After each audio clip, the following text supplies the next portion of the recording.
Selamat malam para pendengar Radio Anugerah Bonapasogit yang disiarkan di Desa Huta Ginjang. Kiranya Tuhan Yesus Kristus memberkati Anda semuanya pada malam hari ini. Dan di sini Brother Itok Rumbayan kembali mengudara untuk menyampaikan kembali sesi yang berikutnya dari pesan akhir zaman yang sudah dinyatakan, diberikan oleh Tuhan kita Yesus Kristus di akhir zaman ini melalui pelayanan Nabi Elia atau malaikat yang ketujuh, dan yang sudah saya percayai dan yang sudah saya sampaikan kepada Anda para pendengar, yang bernama William Marion Branham, lahir pada tahun 1909 dan meninggal pada tahun 1965. Dan yang sekarang pesan itu sudah diterjemahkan ke dalam banyak bahasa, yaitu dari apa yang sudah dia khotbahkan sebanyak sekitar 1000 judul khotbah sudah diterjemahkan ke dalam banyak bahasa di seluruh muka bumi ini dan yang sudah dicetak. Dan jikalau Anda rindu untuk mau membacanya, maka saudara bisa menghubungi kami ke nomor HP yang sudah kami senantiasa sebutkan kepada Anda. Silakan hubungi kami dan semuanya akan kami berikan secara gratis. Dan kalau Anda belum memahami atau mengerti dari isi buku-buku khotbah tersebut, bagi Anda yang sudah menerima buku-buku itu, maka saya menghimbau dan memberikan nasihat kepada Anda, saudara harus mengujinya melalui firman yang tertulis, dan Anda jangan mengujinya melalui atau dengan konsep berpikir Anda sendiri, dengan teologi Anda sendiri atau apapun, karena Alkitab, firman Allah adalah pondasi yang benar, dan firman Allah adalah satu-satunya jawaban yang benar. Saya berharap saudara-saudari yang sudah memperoleh buku-bukunya benar-benar bersikap seperti orang-orang Kristen yang ada di Berea, di mana mereka menyelidiki dan menguji setiap perkataan para rasul yang ada di gereja mula-mula. Karena pesan di akhir zaman ini adalah untuk membawa kita kembali, yaitu memulihkan hati anak-anak Allah, memulihkan iman anak-anak Allah di akhir zaman ini, yang diambil, yang dipanggil dari seluruh kaum, suku, bangsa, dan bahasa yang ada di muka bumi di seluruh dunia ini, untuk dipulihkan atau dikembalikan kepada pengajaran doktrin dari para rasul di gereja yang mula-mula. Karena gereja yang awal adalah gereja Alfa, maka gereja yang akhir adalah gereja Omega, maka gereja Omega harus sama seperti yang Alfa. Itu sebabnya saudara-saudariku yang terkasih, jikalau Anda belum mendapatkannya, saudara bisa menghubungi kami dan kami akan kirimkan secara cuma-cuma ke alamat Anda. Dan Anda pun juga bisa menghubungi kami langsung lewat nomor HP untuk bisa berdiskusi dan memperoleh penjelasan yang lebih lagi. Karena saya adalah seorang hamba Tuhan, salah satu dari banyak pengkhotbah yang tersebar di seluruh dunia yang saat ini sedang bekerja keras untuk memberitakan pesan di akhir zaman ini melalui banyak cara. Salah satunya adalah dengan program pelayanan di radio. Itu sebabnya Anda bisa menghubungi kami, Anda bisa menanyakan sesuatu berkenaan dengan pengajaran yang disampaikan oleh Nabi Elia William Marion Branham ini, dan oleh kasih karunia Tuhan, maka saya akan memberikan jawaban sesuai dengan apa yang tertulis di dalam Alkitab. Dan kalau saya tidak mengetahui jawabannya, maka saya akan dengan senang hati mengatakan saya tidak tahu. Karena hanya Roh Kuduslah seorang yang menuliskan semua yang tertulis di dalam Alkitab ini, dan hanya Roh Kuduslah seorang yang mengetahui segala sesuatunya, maka dialah sumber dari jawaban itu sendiri. Sumber dari semua jawaban yang akan muncul dari pertanyaan-pertanyaan yang mungkin akan Anda ajukan ke saya. Kiranya Tuhan Yesus memberkati saudara-saudari semuanya. Dan kita akan memulai masuk pada sesi yang ke-20 ini. Dan saya sampaikan salam kepada saudara-saudariku yang terkasih yang ada di Paropo dan di Silalahi, baik juga yang ada di Boho, baik saudara-saudari yang ada di Muara, di Lintong Nihuta maupun di Samosir dan di tempat-tempat yang lain, kiranya Tuhan senantiasa akan memberikan pewahyuan demi pewahyuan untuk membuat Anda semuanya mengenal Tuhan kita Yesus Kristus lebih dalam dan membuat Anda semuanya benar-benar semakin bisa menyatu dengan Tuhan kita Yesus Kristus dan bisa melayani Dia di dalam seluruh kehidupan Anda. Glory, haleluya, puji Tuhan. Sebelum kita akan membaca ayat firman-Nya pada malam ini, mari kita tundukkan kepala dan hati kita. Bapa di surga, kami berterima kasih dan mengucap syukur Tuhan. Malam ini kembali kami masih memiliki kesempatan untuk menyiarkan akan pesan di akhir zaman, terang di waktu senja yang sudah Engkau nyatakan melalui pelayanan Nabi Elia, atau yang kami kenal juga dengan malaikat yang ketujuh, Wahyu 10 ayat yang ketujuh. Kiranya Tuhan melalui pelayanan radio ini kembali hamba berharap dan berdoa kepada Engkau sebagai pemilik jiwa-jiwa, kiranya ada benih-Mu Tuhan yang mendengarkan saat ini dan yang mau merespon akan suara-Mu Tuhan.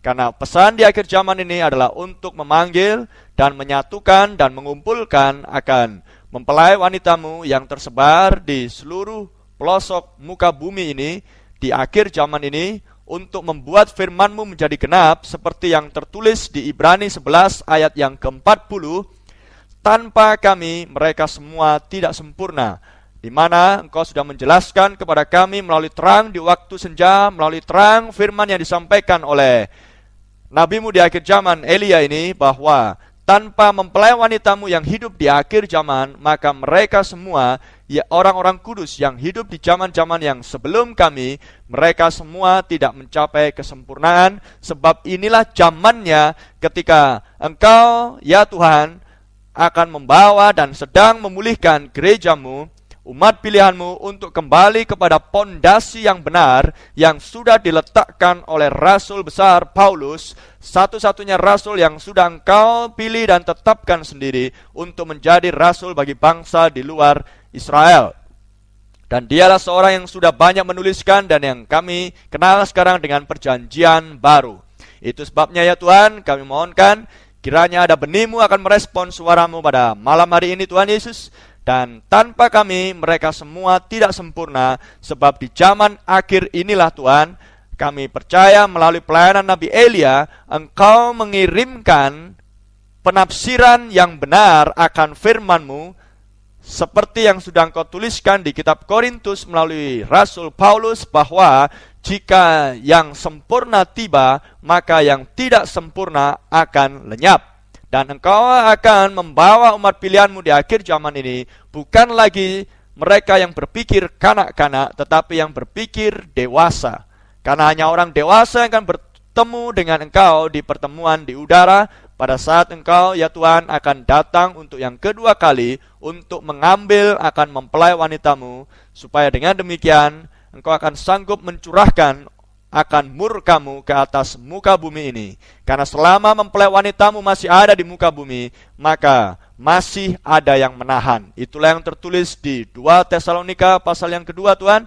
Itu sebabnya di akhir zaman ini Engkau akan menggenapkan sendiri akan nubuatan demi nubuatan dan firman-Mu yang sudah Engkau ucapkan dan yang sudah dituliskan di dalam firman Tuhan Alkitab ini, yang sudah dikumandangkan oleh nabi-nabi-Mu, oleh diri-Mu sendiri pada waktu di dalam daging manusia, baik juga yang disampaikan, dinyatakan, dituliskan oleh rasul-rasul-Mu yang kudus di gereja mula-mula. Itu sebabnya Bapa di surga, kami menyerahkan akan pemberitaan pesan firman-Mu pada malam hari ini melalui radio ini Tuhan. Kiranya Tuhan sekali lagi yang berharap dan mohonkan, kiranya ada domba-domba-Mu akan mendengarkan suara-Mu. Terpujilah Engkau ya Bapa, kiranya Engkau memberkati usaha-usaha hamba-Mu untuk memberitakan pesan di waktu senja, pesan di akhir zaman, pesan pemulihan segala sesuatu ini. Terpujilah Engkau, di dalam nama Tuhan Yesus Kristus kami mohonkan dan berdoa. Amin. Baik, nas kitab suci yang akan kita buka pada malam ini adalah kita ambil dari 1 Yohanes pasal yang kedua ayat 18 dan 19. 1 Yohanes 2 ayat 18 dan 19. Anak-anakku, waktu ini adalah waktu yang terakhir. Dan seperti yang telah kamu dengar, seorang antikristus akan datang. Saudara perhatikan, seorang antikristus akan datang. Sekarang telah bangkit banyak antikristus. Itulah tandanya bahwa waktu ini benar-benar adalah waktu yang terakhir. Penulis kitab Yohanes ini bukan lain adalah Rasul Yohanes sendiri. Dan dia sudah mengatakan kepada kita bahwa seorang antikristus akan datang. Perhatikan kata akan, masih untuk waktu yang akan datang. Namun di zamannya sendiri, dikatakan oleh dia, telah bangkit banyak antikristus. Saudara paham? Ada seorang antikristus dan ada banyak antikristus. Banyak antikristus jamak ini sudah tampil di zamannya para rasul. Dan antikristus artinya adalah anti firman. Sebab Kristus, Yesus adalah firman itu sendiri. Seberapa banyak seseorang bisa dikategorikan atau digolongkan sebagai antikristus adalah sama seperti yang Tuhan katakan, langit dan bumi akan berlalu, tetapi firmanku tidak akan berlalu. Satu titik iota pun tidak akan bisa berlalu tanpa digenapi. Maka seorang bisa menjadi masuk golongan antikristus adalah kalau satu kata saja dia sangkali dan dia tolak dan tidak dia percaya di dalam hatinya, maka dia sudah menjadi seorang antikristus, anti firman. Saudara paham ini?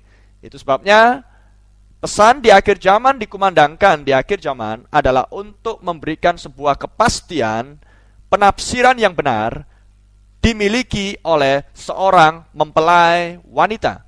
Sehingga mempelai wanita orang percaya tidak didapati masuk menjadi golongan antikristus, anti firman. Haleluya. Itu sebabnya kita harus pastikan bahwa kita bukan masuk golongan itu kalau kita mau menyelidiki dan menguji hati kita. Ayat 19 dikatakan, memang mereka berasal dari antara kita, tetapi mereka tidak sungguh-sungguh termasuk pada kita. Sebab jika mereka sungguh-sungguh termasuk pada kita, niscaya mereka tetap bersama-sama dengan kita. Tetapi hal itu terjadi supaya menjadi nyata bahwa tidak semua mereka sungguh-sungguh termasuk pada kita. Apa yang diucapkan oleh Rasul Yohanes ini sudah berlangsung di zamannya, namun juga akan terus berlangsung di zaman-zaman yang akan datang sampai dengan akhir zaman. Di zaman kita tentunya. Sudah paham? Ada sekelompok orang tertentu yang dulunya berasal bersama-sama di dalam gereja mula-mula. Namun orang-orang ini tidak sungguh-sungguh, tidak mau percaya kepada firman-Nya sepenuhnya, dan yang pada akhirnya mereka melepaskan diri atau memisahkan diri dari kelompok orang-orang gereja yang benar. Dan kemudian mereka menghasilkan atau mendirikan gereja atau kelompoknya sendiri. Sehingga dikatakan oleh Rasul Yohanes ini bahwa tidak semua mereka sungguh-sungguh termasuk pada kita. Masih banyak ayat firman yang lain yang berbicara tentang sebuah perpecahan, tapi yang sangat disayangkan adalah saya pernah mengalami sebuah pembicaraan dan saya melihat sendiri seringkali banyak hamba Tuhan memakai ayat ini hanya untuk dipakai menunjuk kepada kepentingan dirinya sendiri atau kepentingan kelompoknya sendiri, kelompok organisasi gerejanya sendiri. Saya ambil contoh, jika di antara jemaat mereka ada yang keluar bukan karena sesuatu yang negatif saya katakan, tapi keluar atau pindah ke sebuah gereja yang lain yang dia anggap bahwa gereja itu lebih rohania, lebih alkitabiah ketimbang gerejanya yang lama, dia sudah permisi dengan baik-baik, Tapi gembala sidangnya kemudian mencap dia sebagai seorang yang tidak sungguh-sungguh, yang tidak mau mengikuti aturan dengan alasan banyak hal. Dan ada satu contoh pengalaman yang lain yang saya dapati di sebuah kota besar di Pulau Jawa. Saya bertemu dengan seorang hamba Tuhan yang cukup terkenal di kota tersebut. Dan saya mengenal seorang jemaatnya dan saya bertanya, bagaimana kabar si Anu? Maka si gembala sidang ini berkata, puji Tuhan, dia sudah dimenangkan oleh Kristus. Dikatakan oleh gembala ini, istrinya sudah pindah ke gereja kami. Ketika saya mendengar pernyataan yang seperti itu, saya hanya tersenyum dalam hati. Apakah gereja yang ditinggali oleh istrinya dan yang kemudian pindah ke gereja gembala sidang ini tidak benar? Padahal saya tahu persis bahwa gereja istri daripada jemaatnya ini yang sekarang dia tinggalkan dan masuk ke gereja yang sekarang dia tinggali, gereja itu cukup bagus.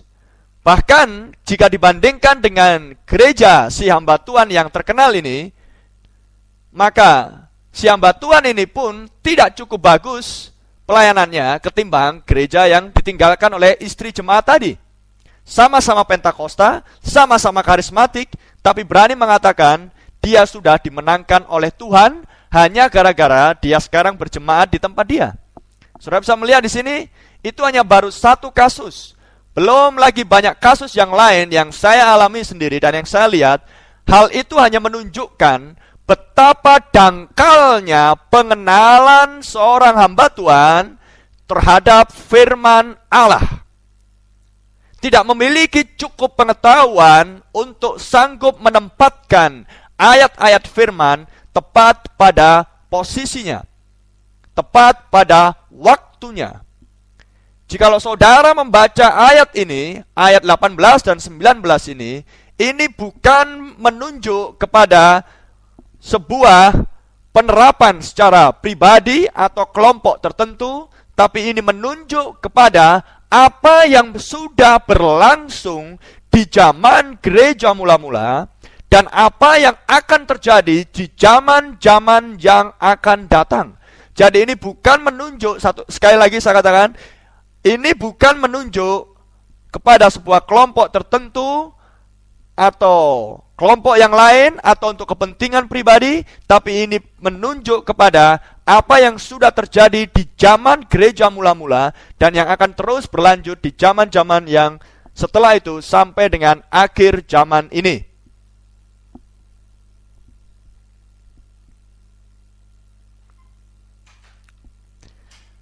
Dan dikatakan di situ bahwa mereka dulunya ada bersama-sama bahkan dengan para rasul, namun mereka tidak sungguh-sungguh dan kemudian memisahkan dirinya dan membentuk kelompok yang lain. Maka dengan demikian dari satu ayat ini kita bisa melihat bahwa di zaman gereja mula-mula sudah terjadi perpecahan.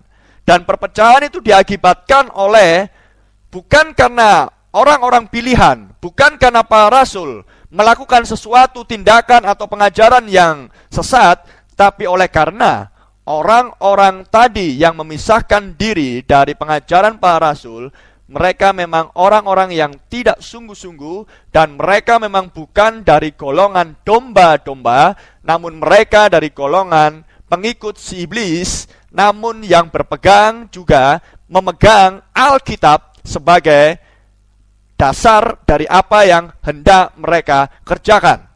Namun yang ditambahi dengan penafsiran-penafsiran pribadi.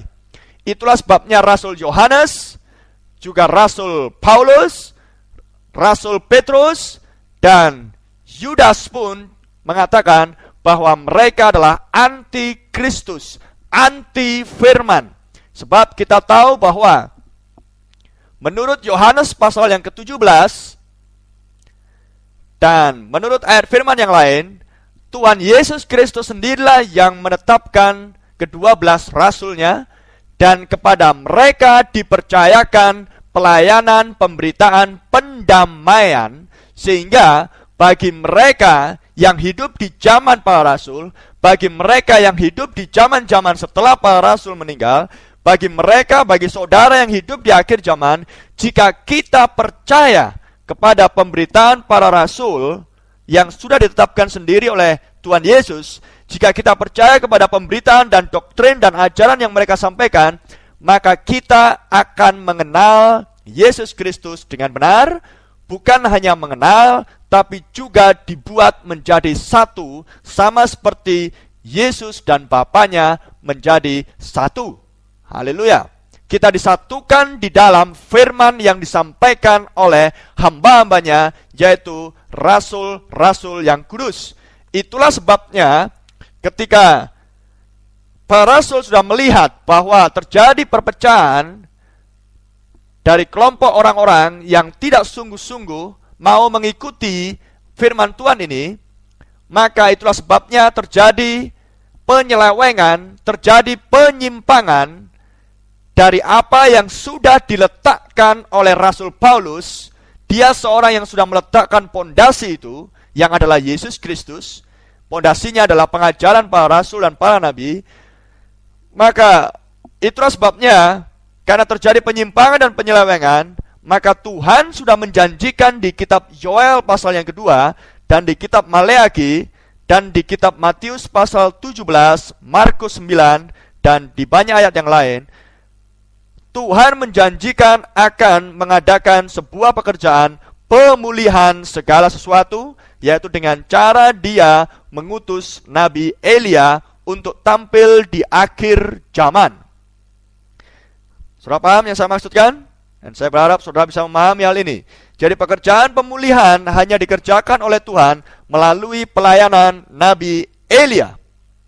Itulah sebabnya semua pengajaran-pengajaran yang dulu sudah disampaikan oleh Kristus melalui rasul-rasulnya yang kudus, dan yang kemudian diselewengkan, ditafsirkan menurut kemauan sendiri oleh pengajar-pengajar, pengkhotbah-pengkhotbah, nabi-nabi palsu, maka di akhir zaman, apa yang sudah diselewengkan itu dikembalikan, dipulihkan lagi, kembali kepada tempatnya. Dan dengan demikian, itu akan menghasilkan iman yang sempurna. Sebab iman timbul dari pendengaran akan pendengaran terhadap firman Kristus. Roma 10 ayat yang ke-17. Sebab dengan kita mendengarkan sebuah pengajaran dan khotbah yang benar, berdasarkan pondasi yang sudah diletakkan oleh Rasul Paulus dan rasul-rasul Kristus, pengajaran para rasul tepatnya, maka saudara dan saya akan mendapatkan iman yang murni. Amen. Iman yang murni. Itulah sebabnya di kitab Yudas, pasal yang pertama, hanya ada satu pasal di kitab Yudas, di ayat yang ketiga dikatakan di situ, hendaklah kamu berjuang mempertahankan iman yang telah disampaikan kepada orang-orang kudus. Jadi sudah ada nubuatan dari Rasul Yudas bahwa suatu hari kelak akan ada orang-orang yang mencoba untuk berusaha menggantikan iman yang sudah diberikan oleh Tuhan Yesus Kristus kepada gereja mula-mula, menggantikan iman dengan sesuatu pengganti. Dan penggantinya itu bukan lain adalah pendidikan, pengetahuan manusia, konsep dan penalaran manusia. Jadi iman digantikan dengan pendidikan, maka akan menghasilkan orang-orang intelektual, dan orang-orang intelektual, orang-orang yang cerdas, cenderung untuk melihat baru percaya. Sedangkan iman yang diberikan oleh Tuhan Yesus Kristus kepada orang-orang kudus adalah, sebagaimana Alkitab katakan, orang percaya berjalan bukan dari apa yang dia lihat, tetapi apa yang tidak kelihatan. Haleluya. Karena Allah adalah roh adanya, dan kerajaan Allah adalah roh adanya. Jadi untuk bisa berjalan mengikuti aturan dan perintah dan ketetapan yang ada di dalam kerajaan Allah, maka Anda harus memiliki iman. Dan di Ibrani 11 ayat yang ke-6 dikatakan, tanpa iman tidak ada seorang pun yang bisa menyenangkan atau berkenan kepada Tuhan. Tanpa iman. Tapi iman yang seperti apa yang dikehendaki oleh Tuhan adalah iman yang murni, yang dihasilkan oleh pemberitaan firman yang benar. Dan hanya ada satu pemberitaan firman yang benar, yaitu adalah yang sudah dinyatakan, diberitakan oleh Yehova Yesus Kristus melalui para nabi dan para rasul. Haleluya. Saya berharap saudara bisa memahami hal ini. Itulah sebabnya Rasul Yudas di pasal 1 ayat yang keempat, dia mengatakan, sudah banyak penyelusup-penyelusup, orang-orang fasik yang menyusup ke dalam gereja mula-mula dan yang menyesatkan banyak pengikut Tuhan di zaman gereja mula-mula. Dan kalau itu sudah terjadi tepat di zaman ketika para rasul ada, tepat di zamannya ketika Roh Kudus bisa bekerja dengan leluasa, lalu apa jadinya dengan akhir zaman? Pembiasan penyimpangan itu di akhir zaman sudah sangat-sangat jauh sekali. Pengajaran yang disampaikan oleh banyak gereja cenderung di akhir zaman sudah sangat menjauh dari pondasi yang telah diletakkan oleh Yesus Kristus yang sudah disampaikan oleh para rasul. Itulah sebabnya Tuhan menjanjikan pemulihan segala sesuatu. Lihatlah, aku akan mengutus Nabi Elia sebelum datangnya hari Tuhan yang besar dan yang mengerikan itu, dan untuk memulihkan segala sesuatu. Di ayat yang lain kita bisa melihat juga di Kisah Para Rasul ayat yang ke-20. Rasul Paulus mengatakan di sana dan memberikan peringatan kepada orang-orang percaya yang ada di daerah itu. Dia berkata kepada mereka seperti yang dituliskan di ayat yang ke-27 mulai dikatakan di sana, sebab aku tidak lalai memberitakan seluruh maksud Allah kepadamu. Karena itu jagalah dirimu dan jagalah seluruh kawanan, karena kamulah yang ditetapkan Roh Kudus menjadi penilik untuk menggembalakan jemaat Allah yang diperolehnya dengan darah anaknya sendiri. Aku tahu bahwa sesudah aku pergi, saudara perhatikan, aku tahu bahwa sesudah aku pergi, serigala-serigala yang ganas akan masuk ke tengah-tengah kamu dan tidak akan menyayangkan kawanan itu. Bahkan dari antara kamu sendiri akan muncul beberapa orang yang dengan ajaran palsu mereka, saudara perhatikan, muncul sekelompok orang tertentu dengan membawakan ajaran palsu, berusaha menarik murid-murid dari jalan yang benar dan supaya mengikut mereka. Saudara perhatikan, ayat-ayat ini yang saya bacakan juga berbicara tentang sebuah nubuatan yang sudah terjadi di zamannya para rasul dan yang akan terjadi di zaman-zaman setelah itu, dan yang sudah dimulai di zamannya para rasul. Dan ini ayat-ayat bukan menunjuk kepada sebuah kelompok tertentu. Seperti yang kita sering dengar di gereja-gereja, di banyak hamba Tuhan, untuk kepentingan dirinya sendiri, untuk kepentingan kelompoknya, gerejanya. Maka kalau ada jemaatnya yang mungkin kurang begini, kurang begitu, atau mungkin ada masalah di gerejanya, seringkali ayat-ayat yang seperti ini dikeluarkan. Ada serigala-serigala ganas di tengah-tengah kita, katanya, dan lain sebagainya. Hanya untuk mempertahankan jabatan dan status dan kelompok gerejanya dan lain sebagainya. Ini ayat bukan untuk itu. Ini adalah ayat untuk berbicara tentang sebuah zaman demi zaman, di mana di setiap zaman, dimulai dari sejak apa yang sudah dimulai di zaman yang pertama, sudah terjadi penyimpangan dari apa yang sudah diajarkan oleh rasul-rasul Kristus. Ingat saudara, Matius 16 ayat 13 sampai 20 sudah mengatakan kepada kita dengan jelas dan sangat jelas bahwa hanya ada satu gereja. Dan gereja itu dibangun di atas pondasi batu karang pewahyuan tentang siapakah Yesus Kristus.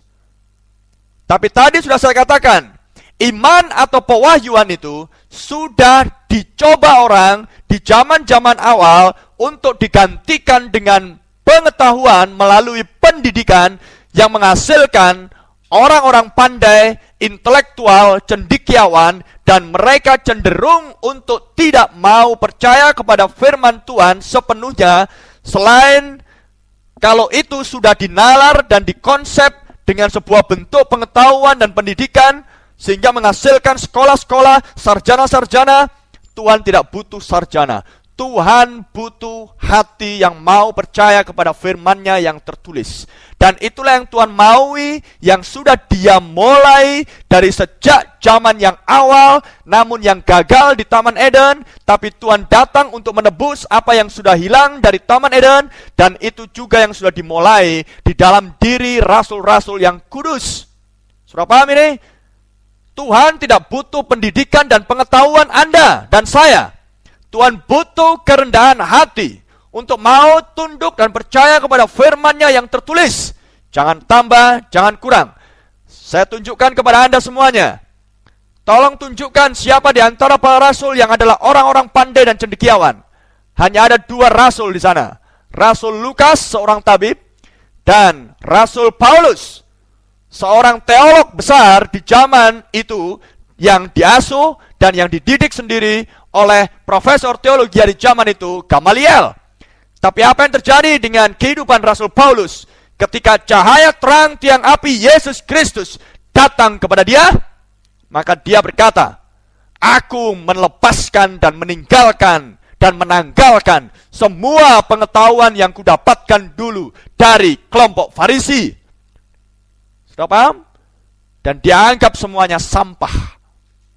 Farisi-farisi di zaman sekarang pun masih tetap ada. Karena rohnya tetap sama. Hanya bentuknya, hanya kelompoknya yang berbeda nama, tapi roh dan spirit dan doktrin yang di dalamnya tetap sama. Apa kesamaannya? Sama-sama menyangkal dan berusaha untuk menambah dan mengurangi firman Tuhan. Itulah spiritnya. Maka hal yang sama, saudara, sudah terjadi banyak penyimpangan dari banyak doktrin ajaran rasul-rasul. Itulah sebabnya Tuhan janjikan, aku akan memulihkan dengan mengutus Nabi Elia di akhir zaman. Glory, haleluya. Saya berharap saudara benar-benar sedang mengikuti programnya Tuhan, yaitu turut dipulihkan di akhir zaman. Haleluya. Tuhan memberikan penafsiran yang sempurna di akhir zaman ini, supaya saudara dan saya tidak perlu lagi menafsir apa yang tertulis. Selain hanya membaca apa yang dikatakan oleh Nabi Elia, percaya, maka Tuhan akan menyempurnakan iman Anda dan saya. Oke, kita akan lanjutkan kembali. Saya sudah tunjukkan beberapa ayat firman, dan di kitab Petrus, di 2 Petrus pasal yang terakhir, di ayat-ayat yang terakhir juga dikatakan di sana bahwa banyak tulisan-tulisan dari Rasul Paulus yang sukar difahami, sehingga orang yang tidak memahaminya, yang membaca tulisan-tulisan itu, mereka berusaha untuk memutarbalikkan apa yang diucapkan oleh Rasul Paulus di dalam tulisan-tulisannya. Bahkan mereka lakukan juga dengan tulisan-tulisan yang lain. Sudah paham? Jadi apa yang sudah disampaikan oleh Rasul Paulus yang sukar dipahami, banyak diselewengkan. Apakah sekarang saudara siap untuk saya tunjukkan salah satu bentuk penyelewengan yang dilakukan oleh orang-orang pengikut-pengikut yang disebut oleh Rasul Paulus sebagai serigala-serigala yang ganas, yang membawa ajaran palsu, yang oleh Rasul Yudas mereka disebut sebagai orang-orang fasik yang menyalahgunakan kasih karunia Allah, sehingga Roh bernubuat melalui berkata kepada Yudas, pertahankanlah iman yang sudah diberikan kepada orang-orang kudus. Rasul Yohanes menyatakan mereka adalah sebagai antikristus. Kemudian di kitab Korintus, 2 Korintus 11 ayat 1 sampai 14, Rasul Paulus menyebut orang-orang ini sebagai pekerja-pekerja palsu, curang, licik, hanya mementingkan perutnya sendiri, kepentingan dirinya sendiri, dan mereka menyamar sebagai malaikat terang. Bahkan Tuhan kita Yesus Kristus mengatakan di Matius pasal 7, mereka orang-orang ini adalah seperti serigala-serigala yang berbulu domba. Mereka disebut sebagai nabi-nabi palsu. Sudah paham sekarang? Jadi bagaimana kita mengetahui apakah seseorang adalah antikristus atau bukan, adalah hal yang sangat mudah untuk kita lihat. Karena di Wahyu pasal yang ketiga, atau tepatnya di Wahyu pasal yang kedua, di ayat 1 sampai yang ke-7, dikatakan di sana, orang-orang kudus yang hidup di zaman gereja mula-mula tidak sembarangan menerima atau mendengarkan khotbah pengajaran dari orang-orang yang mengaku dirinya pengkhotbah ataupun pengajar ataupun rasul-rasul. Di Wahyu pasal 2 ayat 1 sampai 7 dijelaskan di sana bahwa orang-orang biasa, jemaat orang-orang kudus ini, mereka menguji, mencobai apakah benar mereka adalah rasul-rasul Kristus. Bagaimana dengan sikap jemaat di zaman sekarang? Saya rasa sudah sangat jauh berbeda. Mudah sekali kita untuk mengikuti hamba Tuhan A, B, C, yang katanya diurapi, dan lain sebagainya, tapi yang pengajarannya jauh menyimpang dari apa yang sudah diletakkan oleh Tuhan Yesus, pondasi pengajaran para rasul. Jadi bagaimana cara untuk menguji? Bagaimana cara untuk mengetahui apakah seseorang adalah kelompok antikristus atau bukan? Jawabannya adalah ujilah lewat firman Tuhan.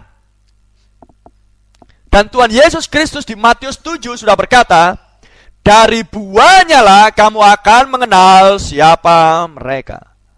Sudah paham yang saya maksudkan? Dari buahnya lah kamu akan mengenal siapa mereka. Apakah mungkin dari buah yang satu menghasilkan sifat yang berbeda? Saya rasa tidak. Apakah mungkin dari rasul yang satu, dari Tuhan yang satu menghasilkan dua penafsiran yang berbeda? Saya rasa itu tidak mungkin terjadi, dan pasti tidak akan mungkin. Karena satu roh yang memberi, satu roh yang memberi minum, satu roh yang menuliskan, satu roh juga yang memberikan penafsiran. Amin. Itulah yang saya percaya sesuai dengan Alkitab. Haleluya. Oke. Dari buahnya lah kamu akan mengenal siapa mereka. Saudara bisa melihat tingkah lakunya, saudara bisa melihat pengajaran apa yang keluar dari mulut seseorang, maka saudara cek ke dalam Alkitab, dan jika itu tidak sesuai dengan Alkitab yang tertulis, Paulus katakan jangan melampaui yang tertulis, maka saudara bisa langsung melihat, walaupun kita tidak menghakimi, bahwa orang tersebut masih golongan antikristus. Menambah dan mengurang satu ayat firman saja cukup menjadi antikristus. Saudara paham yang saya maksudkan? Apakah sekarang saudara siap untuk diuji? Pengujian bukan datang dari Brother Itok Rumbayan. Pengujian datang dari firman Tuhan.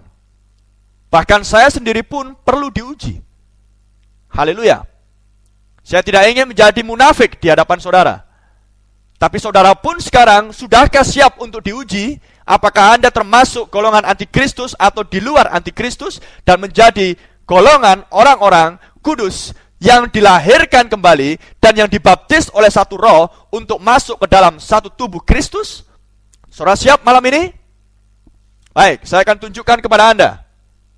Yesus katakan, dari buahnya lah kamu akan mengenal siapa mereka. Alkitab katakan oleh Musa dan oleh Rasul Yohanes di Pulau Patmos, jangan menambah dan jangan mengurangi isi firman Tuhan ini, dan Rasul Paulus mengatakan jangan melampaui yang ada tertulis.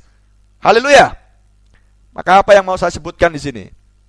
Dengan munculnya orang-orang yang disebut orang-orang fasik atau serigala-serigala ganas, mereka membuat ajaran mereka sendiri, menafsirkan apa yang tertulis yang ada di dalam Alkitab ini, dan yang kemudian menghasilkan kelompoknya sendiri. Sehingga dari sini sudah muncul dua jenis gereja. Gereja yang satu adalah dibangun di atas pewahyuan tentang siapakah Yesus Kristus, yang mengikuti pengajaran pondasi para rasul. Tapi gereja yang satu dibangun di atas dasar atau pondasi ilmu pengetahuan, pendidikan, intelektualitas, menggantikan iman menjadi pengetahuan.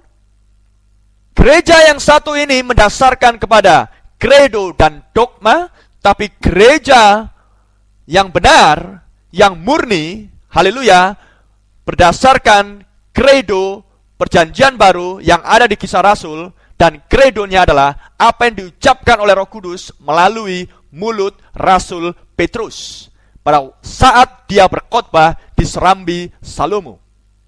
Haleluya. Mari kita buktikan sekarang, saudara. Mana gereja yang benar, mana gereja yang palsu. Dan saya berharap kalau saya menyebutkan suatu denominasi gereja tertentu, saya berharap saudara yang masih tinggal di dalamnya, jangan Anda menjadi tersinggung oleh karena perkataan saya. Karena saya hanya mengucapkan apa yang dikatakan oleh firman yang tertulis. Dan seperti yang sudah dikhotbahkan beberapa minggu yang lalu, berkali-kali saya sudah memberikan penekanan. Saya berharap saudara memahami hal ini. Saya sudah memberikan penekanan. Tuhan Yesus Kristus mengasihi orang-orang. Tapi Tuhan Yesus Kristus membenci sistem buatan manusia. Sistem buatan manusia yang diilhami oleh si iblis.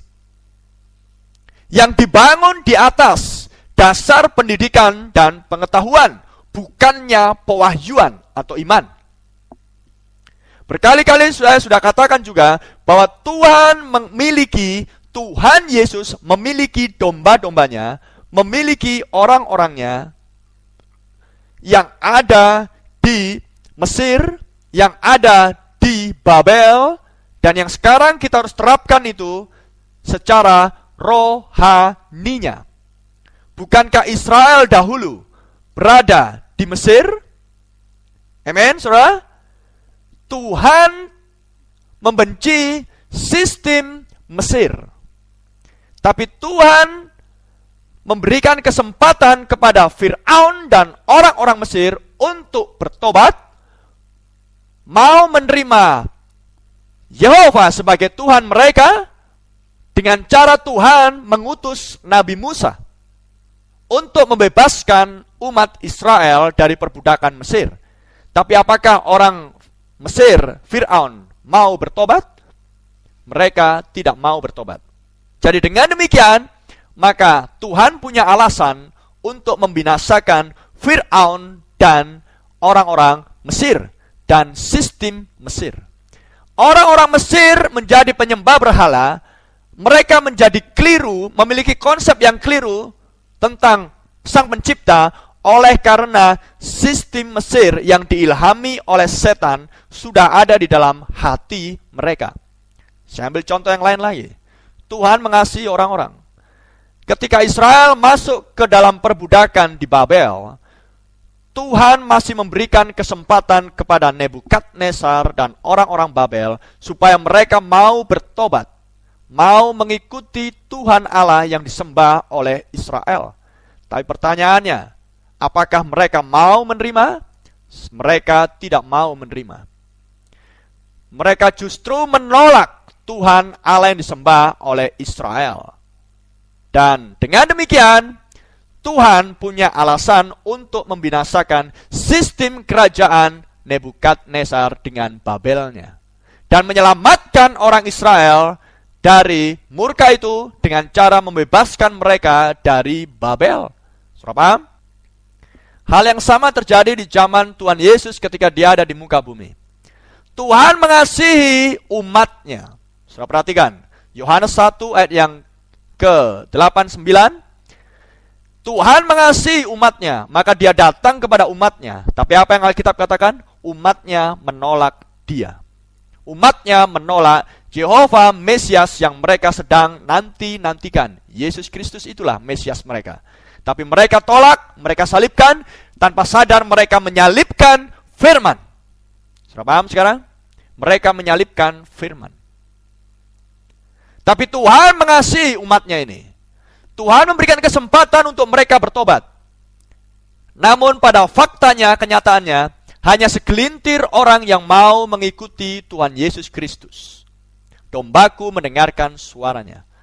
Lalu apa yang terjadi dengan orang-orang Yahudi yang lain yang juga sedang menantikan Mesias, mereka binasa oleh karena ketidakpercayaan mereka terhadap firman Tuhan. Mereka binasa mati di dalam dosa. Karena mereka gagal mengenali Yesus Kristus sebagai Mesias mereka, oleh karena sistem agama Yudaisme, sistem kelompok Farisi dan Saduki yang membuat mereka gagal mengenal Yesus adalah Mesias mereka.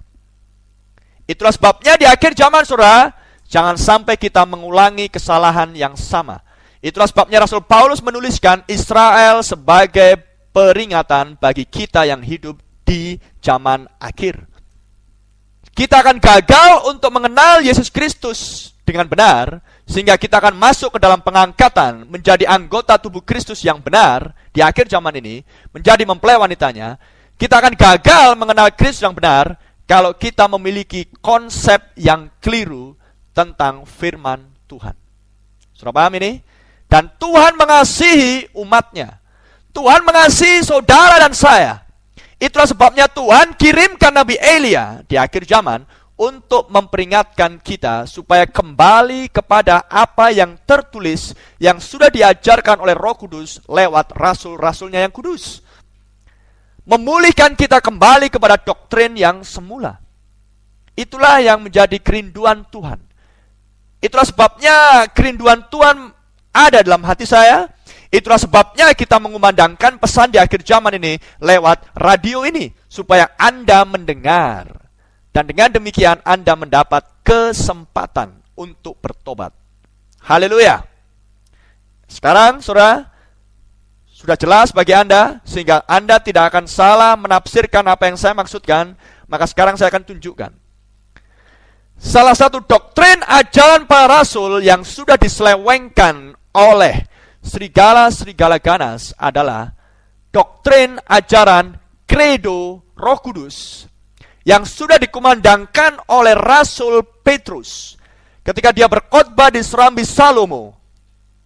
Dan dia berkata kepada orang-orang yang ada di Yerusalem pada waktu itu, dia berkhotbah dengan lantang oleh ilham Roh Kudus. Dia berkata, Yesus yang sudah kamu salibkan itu sudah menjadi Tuhan dan Kristus. Maka ketika mereka mendengar khotbah Petrus tersebut, maka hati mereka terharu. Mereka merasa menyesal. Dikatakan di Kisah Para Rasul ayat yang ke-37, ketika mereka mendengar hal itu, hati mereka sangat terharu, sangat menyesal. Lalu mereka bertanya kepada Petrus dan rasul-rasul yang lain, apakah yang harus kami perbuat, saudara-saudara? Jawab Petrus kepada mereka, bertobatlah, hendaklah kamu masing-masing memberi dirimu dibaptis dalam nama Yesus Kristus untuk pengampunan dosamu. Maka kamu akan menerima karunia Roh Kudus. Sudah lihat? Roh Kudus melalui Petrus sudah jelas mengatakan baptislah di dalam nama Yesus Kristus. Tapi apa yang terjadi? Serigala-serigala ganas merubah ajaran ini, merubah kredo yang asli yang datang dari surga ini dengan mengucapkan membaptis di dalam nama Bapa, Anak, Roh Kudus. Atau kelompok yang lain yang menyebut dirinya Pentakosta Karismatik, mereka membaptis dengan cara Bapa, Anak, Roh Kudus, yaitu Tuhan Yesus Kristus. Yang satu masih melakukan percik, baptisan, percik. Yang satu sudah menenggelamkan orang ke dalam air, tapi dua-duanya masih tetap memakai ajaran Tritunggal atau Trinitas. Maka dengan demikian berdampak kepada cara pembaptisan yang benar, dan mereka beralasan, kan itu yang dibilang oleh Tuhan Yesus. Apa yang dibilang Petrus kurang sah. Saudara bisa paham? Apa yang di dalam diri Petrus adalah roh yang sama yang di dalam diri Tuhan Yesus Kristus. Roh yang sama di dalam diri Tuhan Yesus sekarang hinggap ke dalam diri Petrus. Apakah mungkin satu roh memiliki dua doktrin? Apakah mungkin satu roh memiliki dua penafsiran? Apakah mungkin satu roh mengajarkan dua jenis baptisan air? Apakah mungkin satu roh mengajarkan, mempraktekkan dua jenis baptisan? Yang satu dengan baptisan Trinitas, yang satu dengan baptisan Kisah Para Rasul. Saudara renungkan dengan baik. Dan doktrin ajaran Trinitas sendiri baru muncul pada abad yang ketiga, sekitar 300 tahun sesudah kematian para rasul. Saudara renungkan. Doktrin ajaran Trinitas atau Tritunggal sendiri baru muncul 300 tahun kurang lebih setelah kematian para rasul. Dan yang menerbitkan ajaran ini bukan lain adalah ajaran Katolik Roma. Saya tidak membenci orang-orang Katolik. Jangan Anda salah pengertian. Keluarga saya sendiri secara daging masih banyak yang beragama Katolik Roma. Tapi seperti yang tadi sudah saya katakan, Anda dan saya hanya perlu melihat ke dalam Alkitab. Satu-satunya patokan dan pondasi untuk kita menguji segala sesuatunya, supaya kita bisa melihat dan membedakan mana yang benar, mana yang salah. Maka sesuai dengan Alkitab, sesuai dengan sejarah, maka membuktikan bahwa ajaran Trinitas diajarkan oleh Katolik Roma, bukan oleh rasul-rasul Kristus. Dan dengan munculnya ajaran Trinitas ini, penyelewengan dari apa yang sudah diajarkan oleh rasul-rasul Kristus menghasilkan baptisan percik di dalam nama Bapa, Anak, Roh Kudus. Dari baptisan yang ini berkembang di zaman-zaman yang kemudian menghasilkan baptisan selam di dalam air, namun masih memakai Bapa, Anak, Roh Kudus, atau Bapa, Anak, Roh Kudus, yaitu di dalam nama Yesus Kristus. Keduanya tetap salah. Baik yang percik, baik yang tenggelam ke dalam air, selama masih mengadopsi, memakai doktrin Trinitas atau Tritunggal, tiga pribadi, maka baptisan apapun yang dilakukan tetap tidak sah sesuai dengan Alkitab. Saudara tidak perlu berargumentasi kepada saya. Saya tahu saudara memiliki pendapat Anda masing-masing, sesuai dengan pendapat gereja, pengajaran gereja, ataupun pendapat pribadi. Dan Anda tentunya mengambil dari Alkitab yang tertulis. Tapi saya mau nasihatkan kepada Anda, ujilah segala sesuatunya.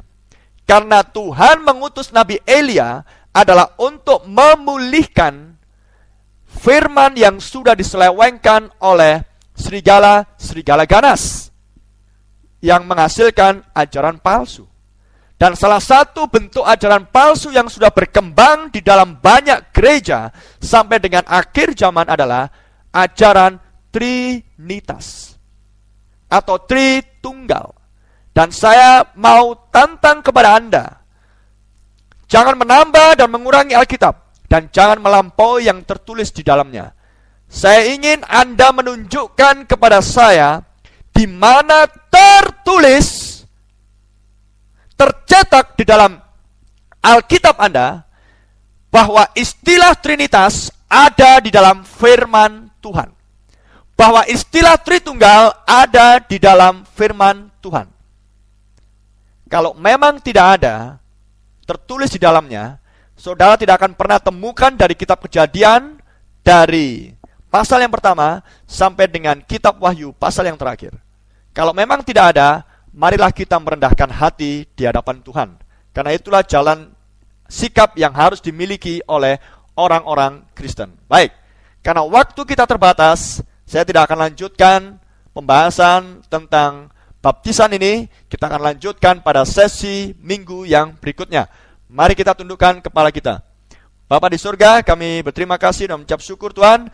Biarlah apa yang sudah disampaikan ini, walaupun mungkin bagi sebagian atau mungkin banyak orang yang mendengar pada malam ini sangat mengejutkan, tapi hamba tidak bermaksud untuk membuat sebuah perbedaan atau perdebatan Tuhan. Jauhlah kiranya hal itu dari diri hamba. Hamba hanya mengutarakan apa yang benar sesuai dengan apa yang tertulis dan apa yang sudah Engkau kerjakan melalui nabimu Elia untuk memulihkan semua pengajaran-pengajaran yang sudah diselewengkan untuk kembali kepada ajaran para rasul yang murni sesuai dengan gereja mula-mula. Untuk mendapatkan orang-orang yang kudus yang benar-benar adalah domba-dombamu yang mau mendengarkan suara firman-Mu. Tuhan, kiranya Engkau menjamah hati para pendengar, supaya mereka tidak salah mengerti dari apa yang sudah saya sampaikan Tuhan. Kiranya oleh Roh Kudus-Mu Engkau memberikan penerangan ke dalam hati mereka, dan mereka mau menguji di dalam firman yang tertulis dan tidak mengujinya melalui hal-hal yang lain. Tuhan, berkati para pendengar dimanapun mereka berada. Kiranya kasih-Mu melanda mereka Tuhan, menjamah hati mereka dan membuat mereka mau datang kepada Engkau, kepada firman-Mu yang tertulis. Haleluya. Terpujilah Engkau ya Bapa. Hamba serahkan para pendengar dimanapun mereka berada.